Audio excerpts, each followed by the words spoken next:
أعوذ بالله من الشيطان الرجيم بسم الله الرحمن الرحيم الحمد لله رب العالمين اللهم صل على محمد عبدك ورسولك وصل على المؤمنين والمؤمنات والمسلمين والمسلمات إن صلاتي ونسكي ومحياي ومماتي لله رب العالمين السلام عليكم আলহামদুলিল্লাহ আল্লাহ রাব্বুল আলামিন আমাদেরকে আরো এক সপ্তাহ পরে জুমার মতো একটা পবিত্র দিনে আল্লাহর দিনের কিছু কথা শোনার জন্য আমিভাবে এই মসজিদে আসার তৌফিক দান করেছেন। এজন্য আল্লাহ রাব্বুল আলামিনের দরবারে লাখ কোটি শুকরিয়া। দরুদ এবং সালাম আমাদের প্রিয় নবী হযরত মুহাম্মদ সাল্লাল্লাহু আলাইহি ওয়াসাল্লামের প্রতি সাল্লাল্লাহু আলাইহি ওয়াসাল্লাম। ভালো আছেন সবাই নাকি? আলহামদুলিল্লাহ, আল্লাহ আমাদেরকে ভালো রেখেছেন। যদিও আশেপাশে অনেক ধরনের পরীক্ষা চলতেছে দুনিয়াব্যাপী, তার মধ্যেও আল্লাহ রাব্বুল আলামিন আমাদেরকে অনেক ধরনের পরীক্ষা থেকে তার নিজের কুদরতেই বাঁচিয়ে রেখেছেন। এজন্য অন্তরের অন্তঃস্থল থেকে আসলে শুকরিয়া জানানো দরকার। আজকে খুব ইম্পর্টেন্ট একটা বিষয়ে আমরা আলোচনা করার চেষ্টা করব। সেটা হচ্ছে বাংলাতে যদি বলি, ইসলামের আলোকে সন্তান সন্তানাদি কেমন করে লালন পালন করতে হবে সেই ব্যাপারে ইসলামের নির্দেশনা। এই সন্তান সন্তানাদি লালন পালন সংক্রান্ত যে জ্ঞান, সেটাকে আধুনিক ভাষায় বলা হয় প্যারেন্টিং। প্যারেন্ট মানে কি? পিতামাতা, তাই না? মানে প্যারেন্টিং মানে পিতামাতার যে দায়িত্ব, সেই দায়িত্বটা আমি কেমন করে পরিপূর্ণভাবে ইসলামের আলোকে আমি পালন করতে পারবো সে সম্পর্কে একটা সংক্ষিপ্ত মোটামুটি একটা গাইডলাইন দেওয়ার চেষ্টা করবো। এই বিষয়টা ব্যাপক, আসলে এই বিষয়টা অল্প এই 30 মিনিট সময়ের মধ্যে যে আমি পুরোপুরি ভাবে বুঝিয়ে ফেলতে পারবো, ব্যাখ্যা করে ফেলতে পারবো, বিষয়টা আসলে খুব কঠিন। কিন্তু মোটামুটি যেই যেই বিষয়গুলোর প্রতি আধুনিক যুগে বর্তমান আমাদের সময়ে আমরা চ্যালেঞ্জ ফেস করছি এবং সেই বিষয়গুলোকে আমরা কেমন করে দূর করতে পারি, সেই বিষয়গুলো নিয়ে আমরা আলোচনা করবো। আসলে আমরা একটু মনোযোগ সহকারে শুনবো। আর এই ব্যাপারে অনেক বই আছে, ইউটিউবে যদি সার্চ দেওয়া হয় অসংখ্য ভালো ভালো লেকচারারের অনেক ভালো ভালো ভিডিও আছে। এক একটা ভিডিও প্রায় এরকম 1.5 ঘন্টা 2 ঘন্টা করে এক একটা সেশন। তো অতএব ওগুলো যদি একটু আমরা মনোযোগ সহকারে দেখি, তাহলে আমার প্যারেন্টিং কোথায় কোথায় কি কি প্রবলেম আছে সেগুলো কিন্তু অ্যাড্রেস করা সম্ভব হবে এবং আমরা সেগুলো সমাধান করতে পারবো। আচ্ছা, তাহলে আমরা যাই। খুব ইম্পর্টেন্ট একটা আয়াত, সূরা তাহরিমের 6 নম্বর আয়াতে আল্লাহ রাব্বুল আলামিন বলছেন যে, হে ঈমানদারগণ, তোমরা নিজেরা এবং নিজেদের পরিবারকে সেই আগুন থেকে রক্ষা করো যার জ্বালানি হবে মানুষ এবং পাথর। ভয়ঙ্কর আয়াত, ঠিক আছে? তাহলে আল্লাহ রাব্বুল আলামিন আমাদেরকে কিন্তু ওয়ার্নিং দিচ্ছেন, ঈমানদারদেরকে ওয়ার্নিং দিচ্ছেন যে তোমরা নিজেদেরকে এবং নিজেদের পরিবারকে আগুন থেকে রক্ষা করো, যেই আগুনের জ্বালানি হবে কে? মানুষ এবং পাথর। তাহলে নিজের কথা তো আমি চিন্তা করবোই, কিন্তু এখানে যেহেতু আমি প্যারেন্টিং নিয়ে আলোচনা করছি, আমার আদরের সন্তানের কথা আমি চিন্তা করতে হবে, তাই না? আমি কি কখনো এরকম চিন্তা করতে পারি যে আমার সন্তান হচ্ছে যে কোনো একটা জায়গায় বিপদে পড়ে তার একটা অঙ্গহানি হবে, সে কোনো ক্ষতির সম্মুখীন হবে, এরকম কি আমি কখনো চিন্তা করতে পারি? আমার জ্ঞাত ছাড়া কি আমি সেটা হতে দিব? ধরেন যে আপনি রিক্সা দিয়ে যাচ্ছেন, কোনো কারণে রিক্সা থেকে হোঁচট খেয়ে পড়ে গেলেন, বাবা মার কিন্তু সর্বোচ্চ চেষ্টা থাকবে যে কেমন করে আমার সন্তানটাকে আমি প্রতিরক্ষা করবো এবং দরকার হলে আঘাতটা আমার উপর দিয়ে যাক, কিন্তু আমার সন্তান যাতে আঘাত না পায়, তাই না? এরকম অনেক ইতিহাস আছে, আমরা ইতিহাসে দেখবো যে সম্রাট বাবরের কাহিনী তো আমরা জানি, তাই না? হুমায়ুন বাবর মানে শাহজাদা হুমায়ুন যখন অসুস্থ, তার অসুস্থতা থেকে মুক্তির জন্য বাবর দোয়া করেছিলেন, এরকম ইতিহাসে লেখা আছে। এরকম যে আমরা সন্তান হওয়ার পরে বুঝতে পারি সন্তানের প্রতি আমাদের মায়া মমতাটা কতটুকু বেশি। তাহলে যেই সন্তানকে আমি চাই না যে সে কোনো আঘাত পাক, আমি কেমন করে চাবো যে সে হচ্ছে যে মৃত্যুর পরে সে হচ্ছে আগুনে পড়ুক? এটা তো আমার পক্ষে মানে একজন সচেতন মানুষের পক্ষে কখনোই সেটা চিন্তা করা সম্ভব না, তাই না? তাহলে এটা চিন্তা করে আমরা একটু চিন্তা করি তাহলে আমরা দৈনন্দিন আমাদের জীবনযাপনে আমরা কি কর্মকাণ্ড করি। চিন্তা করি যে আমাদের নরমাল বাবা মারা আমরা সন্তানের কাছ থেকে কি এক্সপেক্ট করি, কি আশা করি। সন্তান জন্ম দেওয়ার পরে আমরা আশা করি যে আমার সন্তানকে ছোটবেলা থেকে খাওয়ায় দাওয়ায় মোটা তাজা করতে হবে, ঠিক আছে? বেশিরভাগ কমপ্লেইন ছোটবেলায় থাকে যে আমার বাচ্চা কাচ্চা ভালো মতো খায় না, এটা নিয়ে আমার হচ্ছে যে বাবা মার চিন্তা বেশি থাকে। যখন একটু বড় হয় তখন চিন্তা হয় যে 3 বছর 4 বছর থেকে, বর্তমানে তো এখন এরকম চালু হয়ে গেছে যে 3 বছর 4 বছর থেকেই আহ মোটামুটি পড়াশোনা শুরু করে দিতে হবে। কিছু কিছু জায়গায় তো তুমুল প্রতিযোগিতা চলে এরকম যে ভালো একটা স্কুলে চান্স পাওয়ার জন্য তখন থেকে প্রাইভেট করা, এরকমও আছে। তাইলে ভালো একটা স্কুলে চান্স পাওয়াইতে হবে।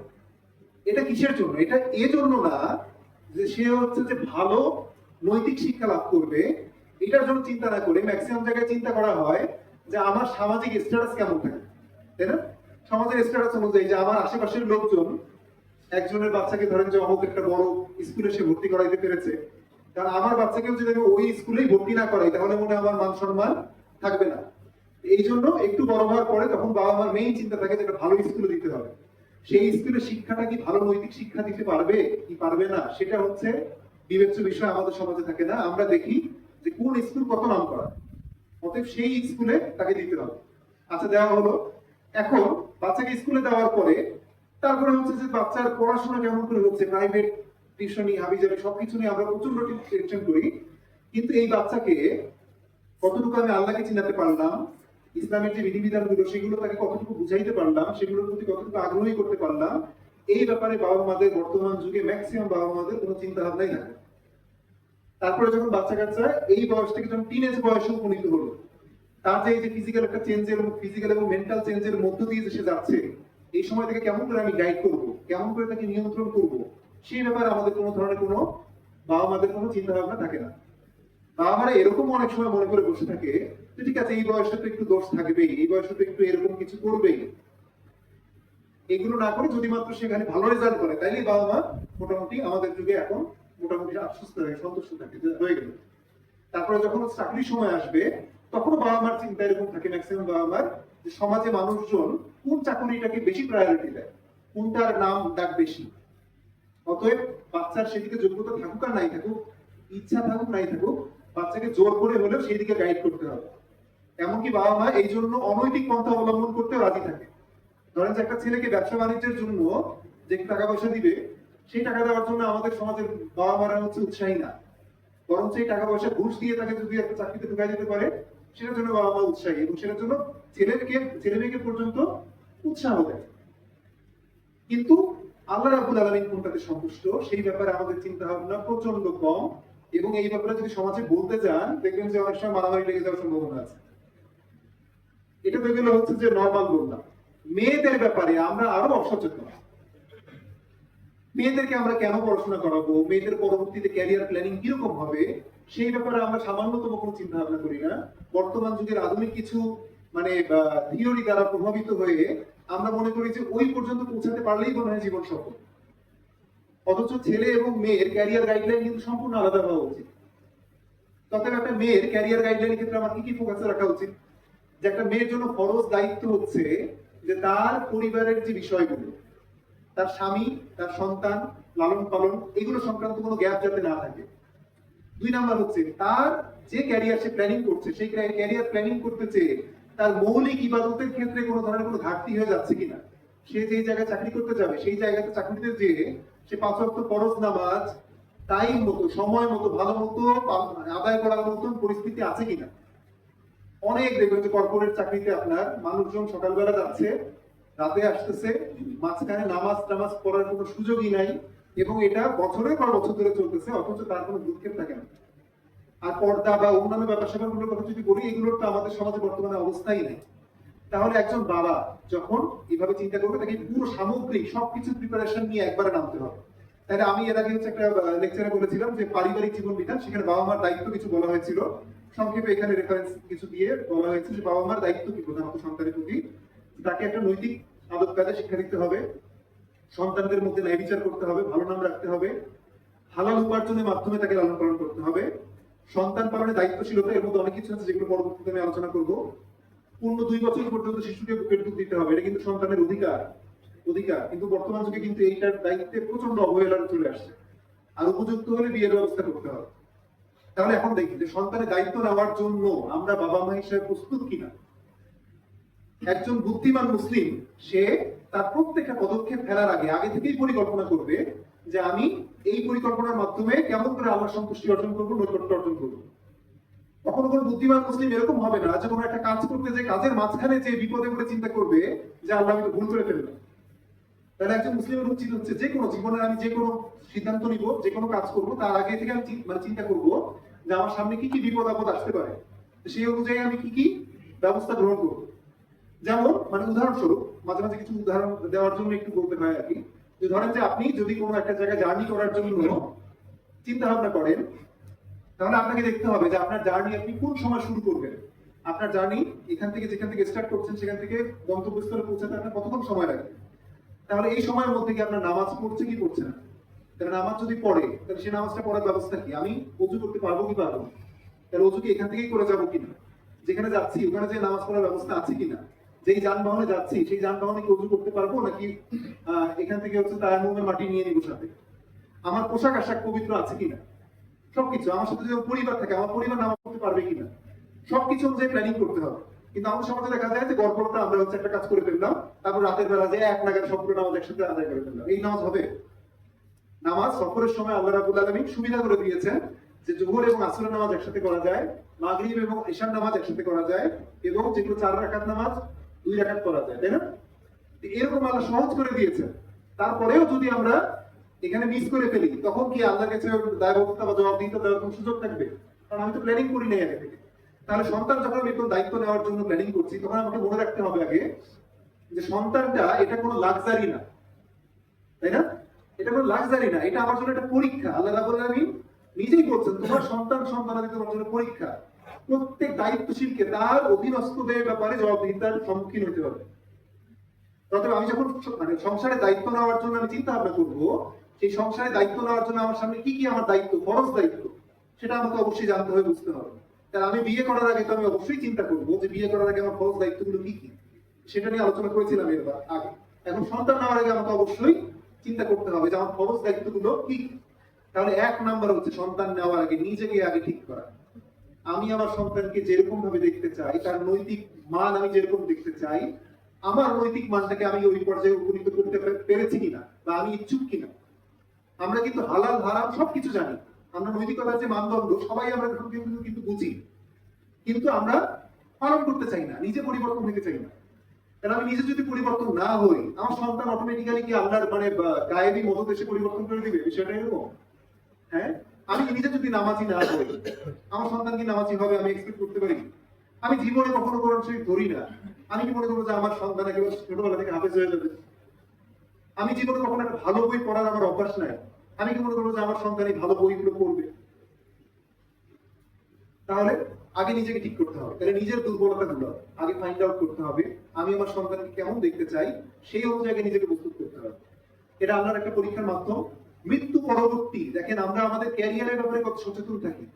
আমরা মাস শেষে একটা বেতন পাবো, অথবা আমরা একটা পদোন্নতি পাবো, এই জন্য আমরা 20 বছর 25 বছর ক্যারিয়ারের জন্য আমরা কি পরিমাণ প্রিপারেশন নিই ছোটবেলা থেকে। অথচ এই সন্তান কিন্তু আমার মৃত্যু পরবর্তী ক্যারিয়ার। মৃত্যু পরবর্তী কয়টা জিনিস আমাদের সাথে যাবে? 1 নাম্বার হচ্ছে আমি যে আমলগুলো দুনিয়াতে করেছি সেগুলো যাবে। আমি যদি কোনো দান করে থাকি, ফিসাবিলিল্লাহ কোনো দান করে থাকি কোনো জায়গায়, সেই দান যদি চলমান থাকে, সেই দান যদি চলমান থাকে, কোনো একটা মসজিদ মাদ্রাসা কোনো একটা মানুষকে উপকার করেছি, সেই দান যদি চলমান অবস্থা থাকে, সেই দানের একটা সওয়াব আমি পাবো। ঠিক আছে? আর কোথায়? সন্তানের দোয়া, নেক সন্তানের দোয়া, তার কাজ। অথবা আমি আমার সন্তানকে যদি একটা ভালো কাজ কোনো কিছু শিক্ষা দেই, সে যতদিন পর্যন্ত এই কাজটা করতে থাকবে ততদিন পর্যন্ত আমি এটার সওয়াব পাবো। সে তার সন্তানকে শিক্ষা দিল, সেই কাজে সওয়াব চলতে থাকবে, তাই না? তবে এইটা একটা আমার কি বলবো, আমার জীবনে তো সবচেয়ে প্রায়োরিটির একটা জায়গা, কিন্তু আমরা সবচেয়ে বেশি অবহেলা করি এই জায়গাটা। এই যে আমরা এখন মিশনে আসছি, একটু চিন্তা করবেন সবাই যে আমার সন্তানাদি আমার পরিবারকে আমি রেখে আসছি, আমার সন্তানাদি কি করছে না করছে, আমি কি পরিপূর্ণ খোঁজখবর নিতে পারতেছি কিনা। সেদিন যখন আমরা ছুটি থেকে আসতেছি, প্লেনে যে কিছু মিডল ইস্টে প্রবাসী কিছু লোকের সাথে টুকটাক কথাবার্তা হলো। একজন বললো যে সে একেবারে 6 বছরের জন্য বের হয়েছে, সে একবারে বের হয়েছে এই নিয়তে যে 6 বছর পরে সে পরবর্তীতে দেশে যাবে। এই 6 বছর সে সৌদি আরবে কাজকর্ম যা কিছু করার করবে। তাই বললাম যে আপনার ফ্যামিলি আছে? ফ্যামিলি আছে। তাহলে ফ্যামিলির ব্যাপারে চিন্তা ভাবনা কি? বলছে কি করবো এখন, করার কিছু নাই, এইভাবে চলতে হবে। কিন্তু বিষয়টা এমন তো না যে সেই ইচ্ছা করলে যেতে পারবে না, তা তো না। তার মানে তার কাছে মোস্ট প্রায়োরিটি হচ্ছে যে আমি এই যে কিছু টাকা বাঁচাই, এই যে ছুটিতে যাবো না বা ইয়েতে যাবো না, কিছু টাকা বাঁচাই যে আমি এখানে ইনকাম করলাম, এটাই মনে হয় আমার জীবনের সফলতা। কিন্তু ওই পাশে তার স্ত্রীর অধিকার আছে, তার সন্তানের অধিকার আছে, তার সন্তান লালন পালন ঠিক মতো হচ্ছে কিনা না হচ্ছে না তার কোনো খেয়াল খবর নাই। এই জন্য বাংলাদেশের প্রত্যেকটা ঘরে ঘরে দেখা যাবে যে এখন পরকীয়া আক্রান্ত মানুষজন, প্রত্যেকটা ঘরে ঘরে দেখা যাবে যে সন্তান তার বাবা টাকা পয়সা নিয়ে ফুর্তি করতেছে, বাবা ওই পাশে হচ্ছে কষ্ট করতেছে। হচ্ছে কিনা আশেপাশে দেখালে এরকম অহরহ দেখতে হবে, অহরহ। তাহলে এটার দায়বদ্ধতা কার? পরিবারের কর্তা হিসেবে অবশ্যই বাবার হওয়ার কথা ছিল, তাহলে বাবার এরকম পরিকল্পনা আছে কিনা? তাহলে ক্যারিয়ার এবং পরিবারের ব্যালেন্স অবশ্যই করতে হবে। আমরা আমাদের ক্যারিয়ার নিয়ে এত বেশি আমরা হচ্ছে যে ব্যস্ত থাকি যে আমরা পরিবারের যে এই যে মৃত্যুর পরবর্তী একটা অ্যাকাউন্ট যে আমার এটা থেকে চালু হয়ে গেল, এটার ব্যাপারে আমরা অতটা সময় দিই না। তাহলে কার ধ্বংস হবে আগে? হ্যাঁ, আমার নিজেরই তো ধ্বংস হবে, তাই না? অতএব প্রস্তুতি, ক্যারিয়ার এবং পরিবারের ব্যালেন্স, এটা আমাকে চিন্তা করতে হবে। অতএব আমি বিয়ের আগে চিন্তা করবো যে আমি যে ক্যারিয়ারে যাচ্ছি আমি পরিবারকে কতটুকু সময় দিতে পারবো, আমার স্ত্রী সে কতটুকু সময় দিতে পারবে, আমার সন্তান তাকে আমি কেমন করে মানুষ করতে চাচ্ছি, সে কি দাদা দাদির কাছে মানুষ করাবো আমি তাকে, নাকি আমি আমার নিজের তত্ত্বাবধানে আমি তাকে মানুষ করাবো? বাবা মা নিজের তত্ত্বাবধানে রেখে একটা সন্তানকে যে আদর যেই জ্ঞান দিয়ে তাকে মানুষ করতে পারবে, এটা বাবা মা বা হচ্ছে যে অন্য কোনো আত্মীয় স্বজনের কাছে দিয়ে এটা কখনোই সম্ভব না, কখনোই সম্ভব না।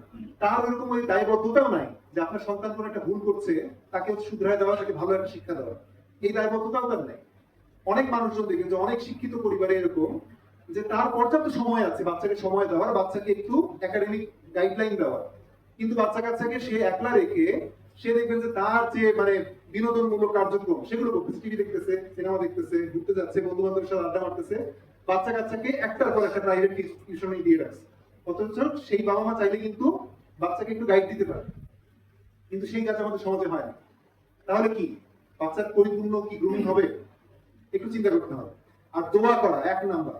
আমি আল্লাহর কাছে দোয়াই করলাম না ভালো মতো, আমি কেমন সন্তান চাই আমি দোয়াই করলাম না আল্লাহর কাছে, আমার ভালো সন্তান কেমন করে আসবে, কেমন করে হবে, আল্লাহর একটা মানে ইয়ে থাকতে হবে না? ইব্রাহিম আলাইহিস সালামের কাছ থেকে আমরা খুব সুন্দর একটা দোয়া আমরা শিখি, সূরা ফুরকানের 74 নম্বর আয়াত যদি আপনারা পড়েন, সেখানে ইব্রাহিম আলাইহিস সালাম দোয়া করছেন এই বলে, রব্বানা হাব লানা মিন আজওয়াজিনা ওয়া যুররিয়াতিনা কুররাতা আয়ুন ওয়াজআলনা লিল মুত্তাকিনা ইমামা। খুব ইম্পর্টেন্ট জায়গা। কত সুন্দর যে আল্লাহ আমাদের স্ত্রী এবং সন্তানাদিকে আমাদের জন্য চক্ষু শীতলকারী হিসেবে তৈরি করুন। সত্যি এই দোয়ার একটা প্রভাব আছে। আপনি দেখবেন যে আপনার পরিবারে গেলে আপনার মনটা ভালো হয়ে যাবে। চক্ষু শীতলকারী মানে কি? চক্ষু শীতলকারী মানে কি? যাকে দেখলে আপনার মন অটোমেটিক্যালি ভালো হয়ে যায়। এই নিয়ামত যদি আপনার জীবনে চলে আসে আর তার কি কোনো কিছু লাগে? হ্যাঁ, চক্ষু শীতলকারী মানে কি? সবকিছু বিষয় দিয়ে আপনি আপনার পরিবারের উপর সন্তুষ্ট হয়ে যাচ্ছেন। এবং বলতেছে কি মুত্তাকিনের ইমামা, যে আমার সন্তানদেরকে করুন মুত্তাকিদের ইমাম, লিডার তৈরি করার জন্য দোয়ার মধ্য দিয়ে হয়ে যাচ্ছে, তাই না? আপনি যদি এরকম যদি দোয়া দেখেন, কোরআনে অসংখ্য দোয়া আছে যেখানে বিভিন্ন নবী তাদের সন্তানদের ব্যাপারে দোয়া করছেন। সূরা লুকমানে দেখবেন যে লুকমান আলাইহিস সালাম দোয়া করছেন তার সন্তানদের ব্যাপারে, সন্তানদেরকে শিক্ষা দিচ্ছেন। 13 থেকে 19 নম্বর আয়াত দেখবেন যে তিনি তার সন্তানদেরকে কিছু গাইডলাইন দিচ্ছেন যে কি কি করতে হবে। তারপরে মরিয়ম আলাইহিস সালামের বাবা ইমরান, উনি দোয়া করছেন যে মরিয়ম আলাইহিস সালামের মানে সন্তান, আমাকে এরকম একটা নেককার সন্তান দাও যাকে আপনি আল্লাহর উদ্দেশ্যে উৎসর্গ করতে পারেন। এরকম দোয়া তো করতে হবে। এখন আমরা দোয়াই করি না, আমাদের আল্লাহর সাথে কোনো প্ল্যানিং নেই, তাহলে কেমন করে আমার হচ্ছে ভবিষ্যৎ ভালো হবে, তাই না? তাহলে দোয়া করতে হবে অবশ্যই। আর দায়িত্বের সময়সীমাটা কোন পর্যন্ত? ছেলে এবং মেয়ের ক্ষেত্রে দায়িত্বের সময়সীমা ভিন্ন। আমার ছেলে হলে সেই ছেলে যতদিন পর্যন্ত বালেগ না হচ্ছে এই বয়স পর্যন্ত পরিপূর্ণ গাইডলাইন দেওয়ার দায়িত্ব আমার। বালেগ হওয়ার পরবর্তীতেও যতদিন পর্যন্ত আমার ইনকামে সে হচ্ছে যে পরিপুষ্ট হচ্ছে, ততদিন পর্যন্ত আমি তাকে পরিপূর্ণভাবে গাইড করব।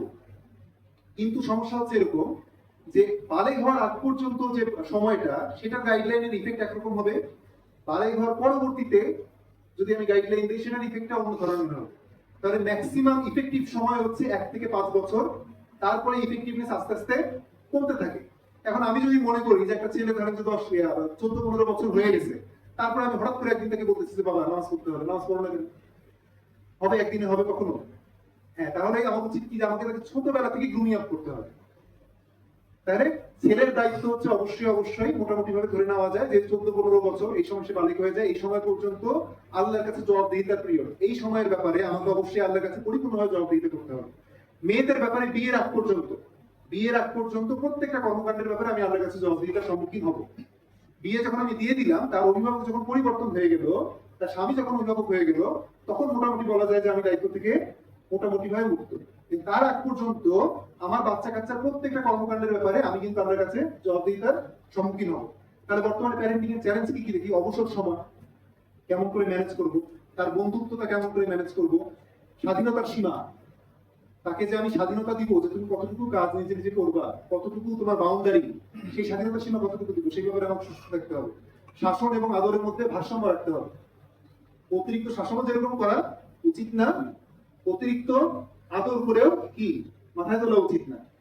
শাসন আমি তাকে খুব রেয়ারলি করব। রাসূল সাল্লাল্লাহু আলাইহি ওয়াসাল্লামের শিক্ষা হচ্ছে যে রাসূল সাল্লাল্লাহু আলাইহি ওয়াসাল্লাম একেবারে নিরুপায় না হলে কখনোই প্রহার করার নির্দেশ দেন নাই, তাই না? শুধু একটা ব্যাপারে প্রহার করার নির্দেশ সরাসরি বলা হয়েছে, সেটা কি? যে তাকে 7 বছর বয়স হলে নামাজের কথা বলো, 10 বছর বয়স হলে যদি নামাজ না পড়ে তাহলে তাকে মৃদু প্রহার করার কথা বলা হয়েছে, বিছানা পৃথক করে দেওয়ার কথা বলা হয়েছে, এমনকি লাস্টে কি খাওয়া দাওয়া বন্ধ করে দেওয়ার কথা পর্যন্ত বলা হয়েছে।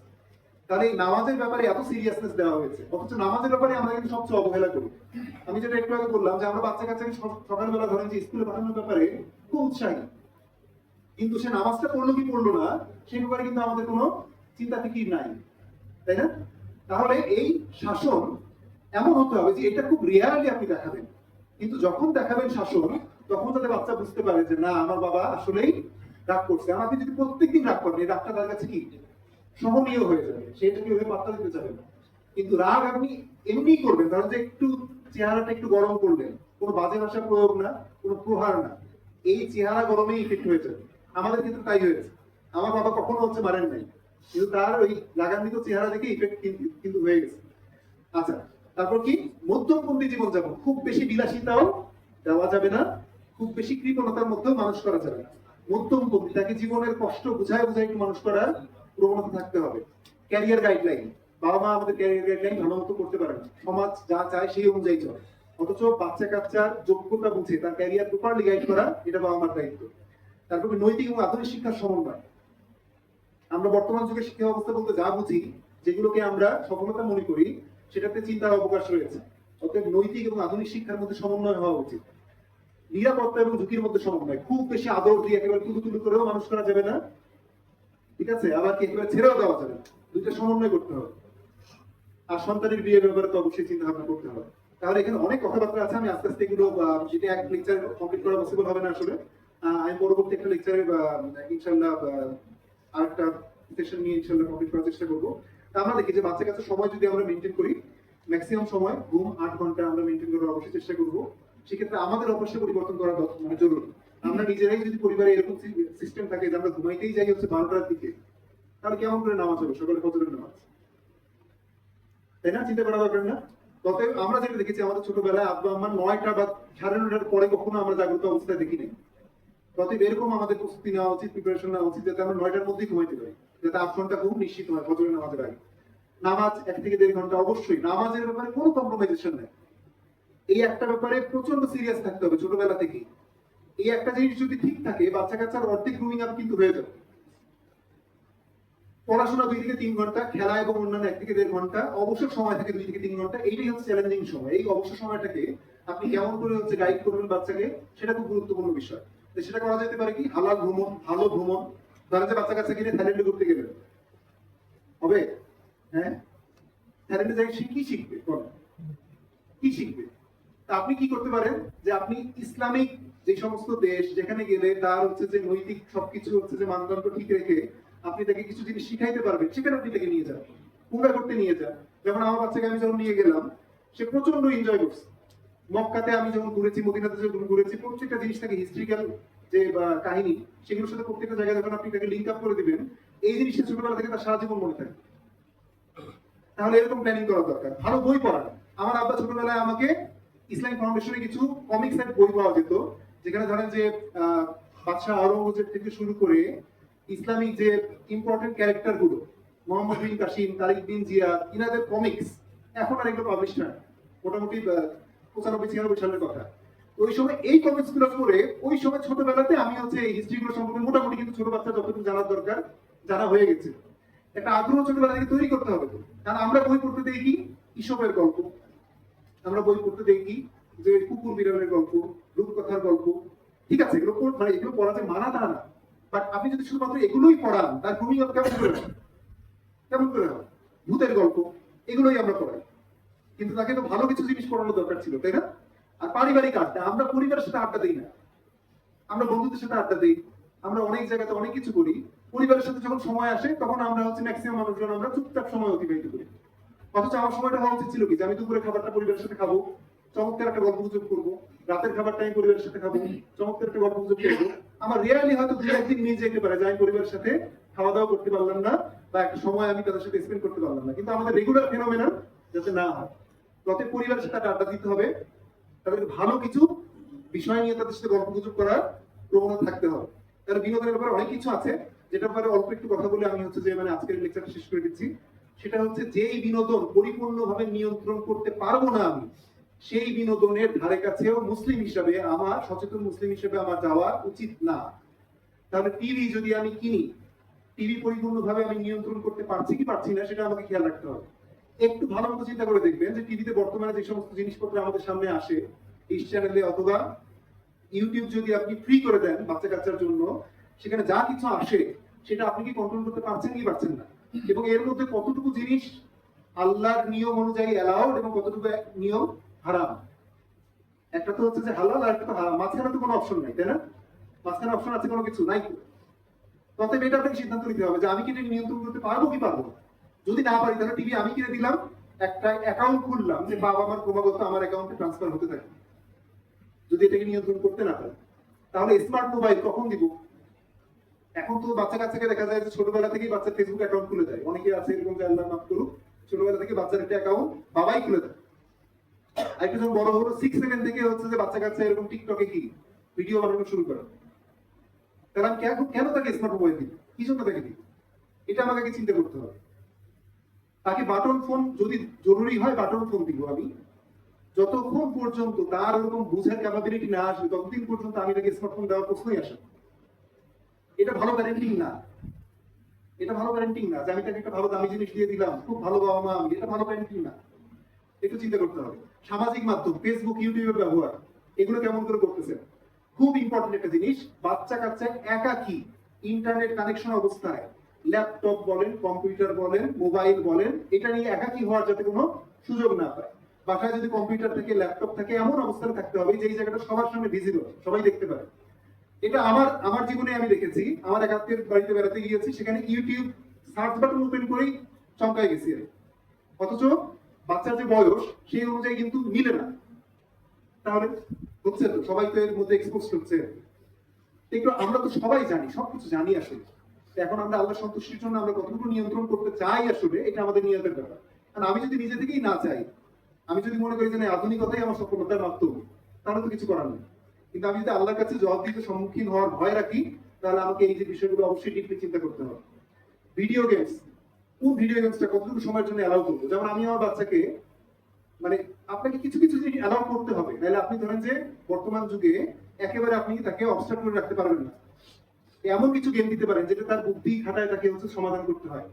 গেম দিতে পারেন, সেটা সময়সীমা থাকতে হবে। একটা মানুষ যদি 20 মিনিট টানা যদি একটা স্ক্রিনের দিকে তাকায় থাকে, সে যদি দূরে দূরে কোনো দৃষ্টি নিক্ষেপ না করে, তার দৃষ্টিশক্তি ক্ষতিগ্রস্ত হবে। এবং বাচ্চাদের, ম্যাক্সিমাম বাচ্চাদের চোখে দৃষ্টিশক্তি ক্ষতিগ্রস্ত হওয়া, চশমা লাগা বা এই যে বিভিন্ন ধরনের দৃষ্টির সমস্যা শুরু হওয়া, এগুলোর অন্যতম কারণ হচ্ছে বেশি সময় স্ক্রিন টাইম। ঠিক আছে? আমার বাচ্চাকে এরকম সময় দেওয়া আছে 20 মিনিট। আমি যদি তাকে বলি যে বাবা 20 মিনিট শেষ হয়ে গেছে, বিশ্বাস করবেন কিনা, সে অটোমেটিক্যালি বলে আব্বু আর দরকার নেই। 1 সেকেন্ডও সে হচ্ছে যে অতিরিক্ত নিবে না। গাইড করতে হবে ছোটবেলা থেকে এইভাবে ইনশাআল্লাহ। ভালো হালাল মুভি কি কি হতে পারে, ভালো গান, হালাল গান কি কি হতে পারে, ভালো ডকুমেন্টারি কি কি হতে পারে, এরকম ভালো ভালো জিনিস দেখানোর ব্যবস্থা করতে হবে। অনেক ভালো ভালো অপশন আছে, আমরা ভালো অপশন গুলো আসলে খুঁজি না। আমরা বাচ্চা কাচ্চাকে নিয়ে এমন নাটক, এমন সিনেমা দেখি, যে নাটক সিনেমা সে ছোটবেলা থেকে যদি অভ্যস্ত হয়, তার লজ্জাশীলতার সীমা ছোটবেলা থেকে নষ্ট হয়ে যাবে। সবাই এখন দেখি যে সিনেমা হলে বাচ্চা কাচ্চাকে নিয়ে যে এমন সিনেমা দেখে আসতেছে, আবার বের হয়ে এসে বলা যে এটা পরিবার নিয়ে দেখার মতো সিনেমা। আর তুমি কি এক্সপেক্ট করছিলে, যে কি দেখতে চাচ্ছ তুমি? বাচ্চা কাচ্চা নিয়ে তুমি প্রেম প্রীতি সিনেমা দেখতে গিয়েছো, এখানে যাবে কি এক্সপেক্ট করতেছো, সেখানে বাচ্চা কাচ্চা কি শিখাও, এটা চিন্তা করা উচিত। আচ্ছা, তাহলে এগুলো নিয়ে পরবর্তীতে বলবো ইনশাল্লাহ। লাস্টে ব্যক্তিগত অভিজ্ঞতা যদি কিছু বলি, যে আমার একটা সন্তান আছে আলহামদুলিল্লাহ।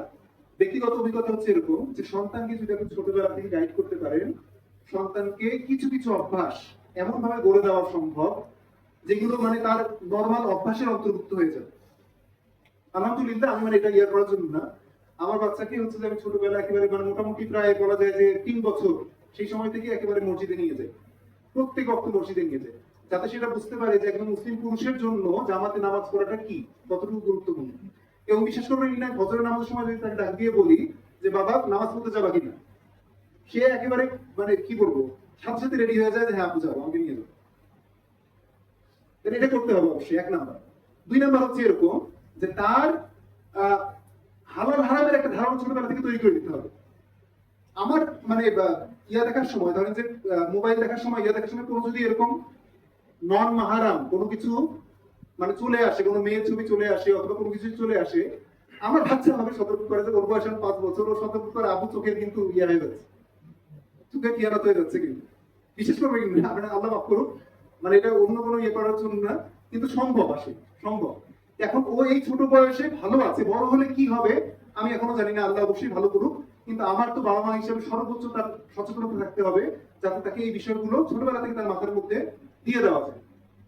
কারণ তার যদি ওই যে বাউন্ডারিটা আমি ছোটবেলা থেকে বুঝিয়ে দিতে পারি যে আল্লাহ কতটুকু বাউন্ডারি তোমার জন্য সেট করছেন, সে নিজের একটা চিন্তা ভাবনা ডেভেলপ করতে পারে। কিন্তু আমি যদি বাউন্ডারি তাকে বুঝাই না দিই, একটা সময় আসবে যখন অনেক হারাম কাজ তার কাছে মনে হবে যে এটাই তো স্বাভাবিক, এটাই তো স্বাভাবিক, বন্ধু বান্ধবী একসাথে ঘুরে বেড়ানো এটাই তো স্বাভাবিক। আপনি দেখবেন যে আদমজি স্কুলের সামনে আমার হচ্ছে বাসা ছেলে দেখেছি যে ছেলে মেয়ে হাত ধরে ঘুরে বেড়াচ্ছে, বাবা মা কোথায় দেখতেছেন। রাত 10টার দিকে এরকম দেখেছি ঢাকাতে স্কুল ড্রেস পরে মেয়েরা ঘোরাফেরা করতেছে। কি কাজ 10টার দিকে একটা মেয়ে স্কুলের ড্রেস পরে বাইরে ঘোরাফেরা করতেছে, আর সিটিরও মেয়ে না, স্কুল ড্রেস পরে বাইরে ঘোরাফেরা করছে, তার বাবা মা কোথায়, ঘুমাচ্ছে নাকি কোথায়? অতএব খুব চিন্তা ভাবনার বিষয়। ততএব যেটা বললাম লাস্টে প্রথমে যে আয়াত দিয়ে শুরু করেছিলাম সেই আয়াত দিয়ে শেষ করছি, যে আল্লাহ রাব্বুল আলামিন সূরা তাহরিমে বলছেন যে হে ঈমানদারগণ, তোমরা নিজেরা এবং তোমাদের পরিবারদেরকে আগুন থেকে বাঁচাও, যে আগুনের জ্বালানি হবে মানুষ এবং পাথর। তাহলে সন্তান আমাদের জন্য বড় একটা পরীক্ষা। ততএব এই পরীক্ষা যদি আমি দেওয়ার মতো হিম্মত আমার না থাকে, যোগ্যতা না থাকে, দরকার সন্তান না নেওয়া একদিক দিয়ে বেটার। কিন্তু আমি সন্তান নিয়েছেন, সন্তানটিকে কোনো ধরনের কোনো খেয়াল নাই, এটা আমার সবচেয়ে বড় ধ্বংসের কারণ হবে। আল্লাহ রাব্বুল আলামিন আমাদের এই জিনিসগুলো ভালো করে চিন্তা ভাবনা করার তৌফিক দান করুন এবং পরিপূর্ণভাবে সন্তানের দিকে মনোযোগ দিয়ে ক্যারিয়ার এবং আমাদের পরিবারের মধ্যে ব্যালেন্স করার তৌফিক দান করুন। আমি যারা নামাজ পড়বেন তাদের কাছে অনুরোধ করব।